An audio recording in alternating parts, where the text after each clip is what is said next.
first thing I want to talk about is picking the season, picking the right time of year and the right weather. Given the difficulty and the challenges of the terrain and the huge amount of exposure up on top, it certainly isn't the kind of walk that I would want to do in summer. I've done it here in end of March, moving into autumn, and I've had everything from 32-degree days to right now you might even be able to hear the wind howling outside, and down to what felt like probably 3 or 4 degrees in the nighttime.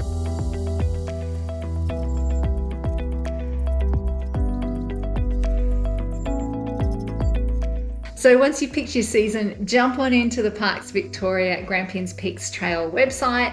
There's a stack of information there.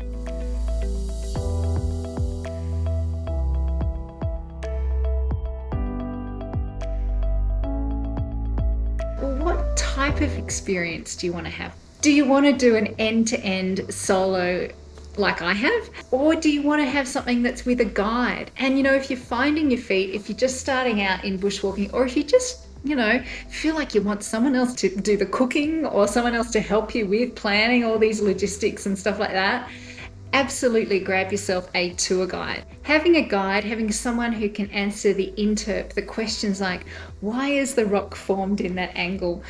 What is that plant?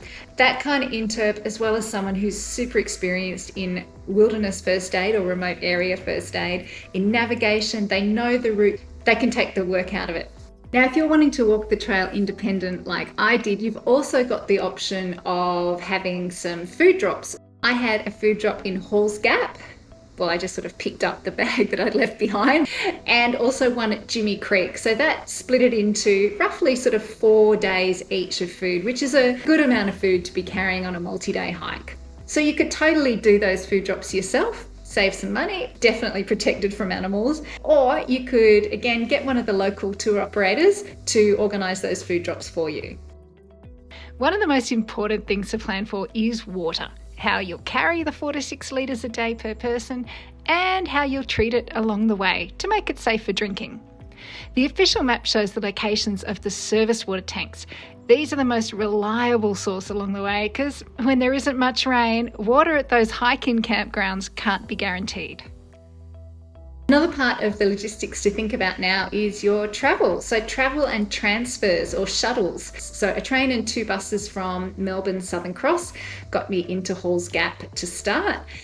Or you might either drive or rent a car, that kind of thing. Then you've actually got to get to the start or whichever section you're choosing to do.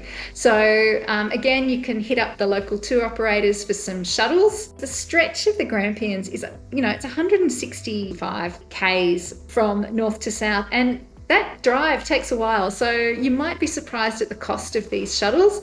And whilst we're on the subject of shuttles and transfers, think about that city bag, getting your city bag to the end where you're going to finish the trail, whether that be in Dunkeld or at the end of a different section.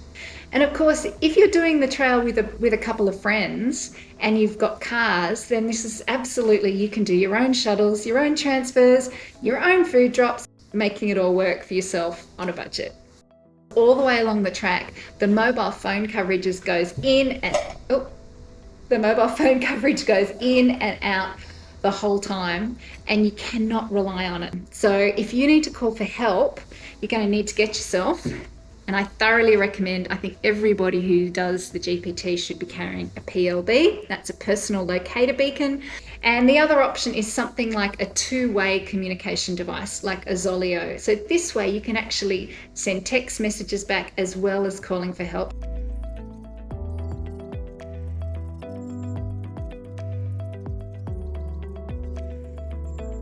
And then depending on the type of experience you want to have here on the trail, you'll need accommodation at the start, and maybe if you have the night in Halls Gap and at the end in Dunkeld.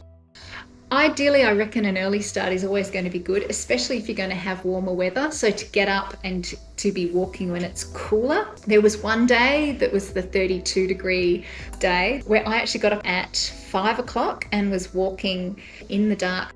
Grabbing a hold of the maps is a really good idea. So there's 3 maps in the set. If you're going to be using a navigation app, just make sure you download the maps before leaving coverage. Be aware that not all the campsites are marked and that the apps don't use official or verified data from ParksVic. So consider how weather can change and give you a dramatically different experience up here, especially up along the peaks where you're exposed to all the elements. And I think the last thing is to think about being aware of summit fever.